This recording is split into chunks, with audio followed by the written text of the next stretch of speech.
സർവമംഗളമാംഗല്യേ ശിവേ സർവാർത്ഥസാധികേ ശരണ്യേ ത്രംബകേ ഗൗരി നാരായണി നമോസ്തുതേ. മഹേശ്വരി മഹാമായേ ശിവശക്തിസ്വരൂപിണി അഭീഷ്ടം കുരു മേ ദേവി മഹേശ്വരി നമോ നമഃ. ദേവീ ശരണം അമ്മേ. സുപ്രഭാതം, ശുഭദിനം. എല്ലാ ധന്യാത്മാക്കൾക്കും പുലർകാലവന്ദനം. ശ്രീമദ് ദേവി ഭാഗവത് നിത്യപാരായണ പരമ്പരയുടെ ഇന്നത്തെ യജ്ഞവേദിയിലേക്ക്, പ്രഭാഷണ വേദിയിലേക്ക് എല്ലാ സജ്ജനങ്ങൾക്കും സുസ്വാഗതം. സപ്തമസ്കന്ധത്തിലെ 19-ാമത്തെ അധ്യായം വരെയുള്ള ഭാഗങ്ങളാണ് പറഞ്ഞു നിർത്തിയത്. ഇന്നു മുതൽ 20-ാമത്തെ അധ്യായം ആരംഭിക്കുന്നു. രാജ്യമെല്ലാം ബ്രാഹ്മണന്, അതായത് ബ്രാഹ്മണൻ്റെ രൂപത്തിൽ വേഷം മാറി വന്ന വിശ്വാമിത്രന് ദാനമായി കൊടുത്തു കഴിഞ്ഞു. ചതുരം കപ്പടയും കയ്യിലുള്ളതായിട്ടുള്ള എല്ലാ രത്നങ്ങളും സ്വർണങ്ങളും ബാക്കിയുള്ള ധനവും എല്ലാം കൊടുത്തു. ഇനി അതാ വിധിപ്രകാരം തരാമെന്ന് പറഞ്ഞ 2.5 ഭാരം സ്വർണം കൊടുക്കണം ദക്ഷിണയായിട്ട്. അതിപ്പോൾ തൻ്റെ കയ്യിലില്ല. അത് ഇല്ല എന്ന് പറയുന്നില്ല, അങ്ങക്ക് പറഞ്ഞത് ഞാൻ സമ്പാദിച്ചു തരാം എന്നാണ് ഇവിടെ പറയണത്. അവിടെയും വിശ്വാമിത്രൻ പ്രലോഭനം ചെയ്ത് നോക്കി. അല്ല, അങ്ങക്ക് അത് തരാനിപ്പോൾ കഴിവില്ല, കഷ്ടമാണ് എന്നുണ്ടെങ്കിൽ പറ്റില്ല എന്ന് പറഞ്ഞാൽ മതി, തരാൻ കഴിവില്ല എന്ന് പറഞ്ഞാൽ മതി, ഞാനത് വിട്ടോളാം. അല്ല, രാജ്യഭരണം ഇതൊക്കെ വിട്ട് സുഖഭോഗങ്ങളൊക്കെ വിട്ട് പോകാനുള്ള മടിയാണ്, ദുഃഖമുണ്ടെന്നുണ്ടെങ്കിൽ അതും പറഞ്ഞാൽ മതി. ദാനമായിട്ട് തന്നു എന്നുണ്ടെങ്കിലും ഞാനതൊക്കെ അങ്ങേക്ക് തന്നെ തിരിച്ചു തരാം എന്നൊക്കെ പ്രലോഭിപ്പിച്ച്, കാരണം എങ്ങനെയെങ്കിലും ഹരിചന്ദ്രൻ അസത്യനാണ് എന്ന് തീരുമാനിക്കണമല്ലോ. അപ്പോഴല്ലേ വസിഷ്ഠനുമായി വെച്ച പന്തയം ജയിക്കൂ. അതിനുവേണ്ടി ഉള്ള പ്രലോഭനങ്ങളാണ് ഇതെല്ലാം. ഒരു ഭാഗത്തു കൂടി സർവ്വതും ദാനത്തിലൂടെ നേടിയെടുക്കുക, മറുഭാഗത്തിലൂടെ ബാക്കി കിട്ടാനുള്ളതിന് വേണ്ടി തരാൻ വേണ്ടി പറയുക, മറ്റൊരു ഭാഗത്തിലൂടെ തരാൻ കഴിയില്ലെങ്കിൽ കഴിയില്ല എന്ന് പറഞ്ഞാലും മതി എന്ന് അസത്യനാക്കാൻ ശ്രമിക്കുക. ഇതാണ് വിശ്വാമിത്രൻ ചെയ്യുന്നത്. എന്തായാലും വിശ്വാമിത്രൻ്റെ വാക്കുകളെ കേട്ടപ്പോൾ ഹരിചന്ദ്രൻ പറയുകയാണ്, അദത്വാ തേ ഹിരണ്യം വൈ ന കരിഷ്യാമി ഭോജനം പ്രതിജ്ഞാമേ മുനിശ്രേഷ്ഠ വിഷാദം ത്യജ സുവ്രത. മുനിശ്രേഷ്ഠ, അങ്ങക്ക് സ്വർണം നൽകാതെ ഞാൻ ഭക്ഷണം കഴിക്കില്ല എന്ന പ്രതിജ്ഞ ചെയ്യണു. അതുകൊണ്ട് അങ്ങ് ആ ദക്ഷിണ കിട്ടുമോ ഇല്ലയോ എന്ന് പറഞ്ഞ് വിഷമിക്കേണ്ടതായിട്ടുള്ള ആവശ്യമില്ല. സൂര്യവംശത്തിൽ ജനിച്ച ക്ഷത്രിയ രാജാവാണ് ഞാൻ.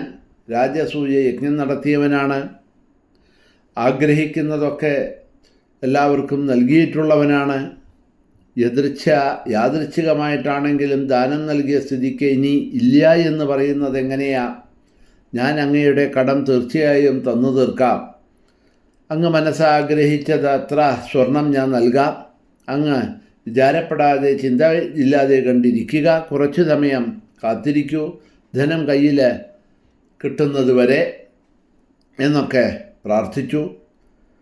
അങ്ങക്ക് ഇനി എങ്ങനെ ധനമുണ്ടാവാനാണ്? വിശ്വാമിത്രൻ അങ്ങോട്ട് ചോദിക്കുകയാണ്. രാജ്യം നഷ്ടപ്പെട്ടു, അതുപോലെ അർത്ഥത്തിന് ഉപാധിയായിട്ടുള്ള ഭണ്ഡാരം, സൈന്യം ഇതെല്ലാം നഷ്ടപ്പെട്ടു കഴിഞ്ഞു. ധനം കിട്ടും എന്ന് അങ്ങ് ആശിക്കുന്നത് തന്നെ വെറുതെയാണ്. ഞാനെന്താ ചെയ്യേണ്ടത്? ലോഭം നിമിത്തം ഞാൻ നിർധനനായി അങ്ങയെ എങ്ങനെയാണ് ഉപദ്രവിക്കുക? അതുകൊണ്ട് ഞാൻ തരില്ല എന്ന് ഇപ്പോൾ ഒന്ന് പറഞ്ഞാൽ മതി. കിട്ടും എന്നുള്ള തെറ്റായ ആഗ്രഹം വിട്ട എനിക്കിനി പോകാമല്ലോ. അങ്ങയ്ക്ക് നൽകാൻ സ്വർണമില്ല എന്ന് പറഞ്ഞിട്ട് ഭാര്യാപുത്രന്മാരോടുകൂടി യഥേഷ്ടം എവിടെ വേണമെങ്കിലും അങ്ങയ്ക്ക് പോകാനും കഴിയും എന്ന് പറയുകയാണ്. അവിടെ നിന്ന് നടന്നു തുടങ്ങിയ രാജാവ് ബ്രാഹ്മണൻ പറഞ്ഞത് കേട്ടപ്പോൾ അദ്ദേഹത്തോട് പറഞ്ഞു, ധൈര്യമായിരിക്കൂ, ഞാൻ നൽകാമെന്ന് പറഞ്ഞില്ലേ? രോഗമില്ലാത്ത ശരീരമുണ്ട്, ഭാര്യ, പുത്രൻ, ഇതൊക്കെ ഉണ്ട് എൻ്റെ അടുത്ത്. ഈ ദേഹങ്ങൾ വിറ്റിട്ടായാലും ശരി അങ്ങയുടെ കടം ഞാൻ തീർച്ചയായിട്ടും വീട്ടും. കാശി പട്ടണത്തിലായി എവിടെയെങ്കിലും ശരീരം വാങ്ങാൻ ഒരാളിനെ കണ്ടുപിടിക്കുക. ഞാൻ ഭാര്യയോടും പുത്രനോടും കൂടി അവൻ്റെ വേലക്കാരനായിട്ട് ഇരുന്നു കൊള്ളാം.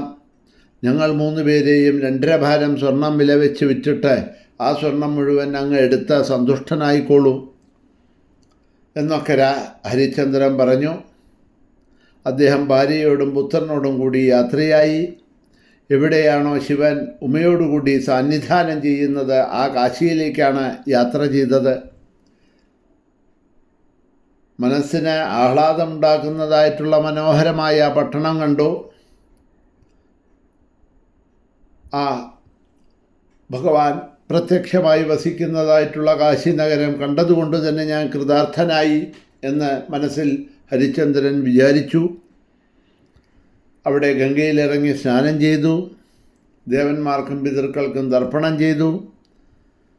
മഹാദേവന് തർപ്പണം അർപ്പിച്ചു, അർഘ്യമർപ്പിച്ചു. അതിനുശേഷം ഏതു വഴിയെയാണ് പോകേണ്ടത് എന്ന് ആകെയൊന്ന് നോക്കി. കാശി പട്ടണത്തിലേക്ക് അദ്ദേഹം നടന്നു. ഈ പട്ടണം പരിപാലിക്കുന്നത് ഭഗവാൻ ശൂലപാണിയാണ്, അല്ലാതെ മനുഷ്യനല്ല എന്ന് ചിന്തിച്ചു. ശൂലപാണി എന്ന് പറഞ്ഞാൽ ശിവൻ്റെ പേരാണ്. അങ്ങനെ ദുഃഖവും ചിന്തനമൊക്കെ ആയിട്ടുള്ള അദ്ദേഹം പത്നിയോടൊപ്പം നടന്ന പട്ടണത്തിൽ പ്രവേശിച്ച രാജാവ് ഒരു ഉറച്ച തീരുമാനത്തിലെത്തി. അവിടെ വെച്ച് അദ്ദേഹം ദക്ഷിണയ്ക്ക് വേണ്ടി തൻ്റെ പിന്നിൽ അവിടെ എത്തിയതായിട്ടുള്ള ആ ബ്രാഹ്മണനെ വീണ്ടും കണ്ടു. അടുത്തേക്ക് വന്ന അദ്ദേഹത്തെ കണ്ട് രാജാവ് വിനയത്തോടു കൂടിയിട്ട് പറഞ്ഞു, കൈകൂപ്പിക്കൊണ്ട്, ഈ ഞാനും എൻ്റെ പ്രിയപ്പെട്ട പത്നിയും പുത്രനും അങ്ങയുടെ മുമ്പിൽ തന്നെയുണ്ട്. അങ്ങക്ക് എന്തെങ്കിലും ജോലി ചെയ്യിക്കുന്നുണ്ടെങ്കിൽ ഈ ഞങ്ങളെ സ്വീകരിച്ചാലും ഞങ്ങളെക്കൊണ്ട് മറ്റെന്തെങ്കിലും ചെയ്യാനുണ്ടെങ്കിൽ അതും പറയാമെന്ന് പറഞ്ഞു. അപ്പോൾ പറഞ്ഞു ആ ബ്രാഹ്മണൻ അഥവാ വിശ്വാമിത്രൻ, ഈ മാസം പൂർത്തിയാകുന്നതിന് മുമ്പായി തന്നെ ദക്ഷിണ നൽകാമെന്നും പറഞ്ഞ് അങ്ങ് ഓർക്കുന്നില്ലേ? എനിക്കുള്ള ദക്ഷിണ തന്നാലും അങ്ങയ്ക്ക് മംഗളമുണ്ടാവട്ടെ എന്ന് പറയണു.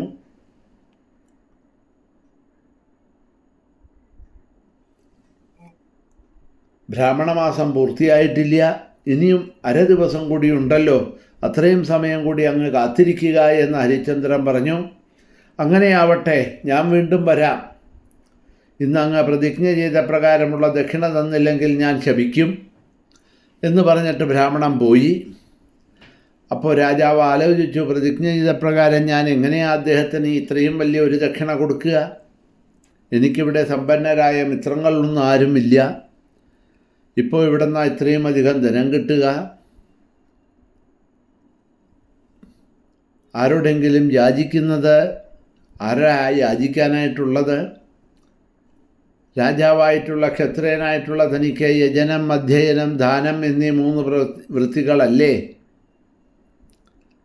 ധർമ്മശാസ്ത്രത്തിൽ വിധിച്ചിട്ടുള്ളൂ. ദക്ഷിണ നൽകാതെ ഞാൻ ജീവൻ വെടിയുന്ന പക്ഷം ബ്രഹ്മസ്വം അപഹരിച്ചതിൻ്റെ പേരിൽ പാപിയും അധമനുമായി ഭവിക്കും. അതുകൊണ്ട് സ്വയം വിൽക്കപ്പെടുകയാണ് നല്ലത് എന്ന ഒരു തീരുമാനത്തിൽ അദ്ദേഹം എത്തി എന്നാണ് ഇവിടെ പറയണത്. എന്നിട്ട് എന്ത് ചെയ്തു എന്നുള്ള ഭാഗങ്ങളെ നമുക്ക് നാളെ കഥ തുടർന്ന് കൊണ്ടുപോകാം. ഇന്നിവിടെ തന്നെ നിർത്തുന്നു. ശ്രീ മഹാദേവ്യൈ നമഃ.